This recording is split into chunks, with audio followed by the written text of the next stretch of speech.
tulikubaliana Jumamosi? Tulikubaliana Jumamosi. Mzee usinifanyie hivyo afu bwana, vitu vingine na wewe mwenyewe uangalie bwana. Hakuna.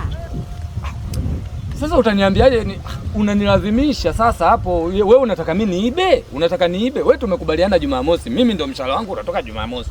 Na nilikwambia Jumamosi. Tena ikiwezekana asubuhi tu.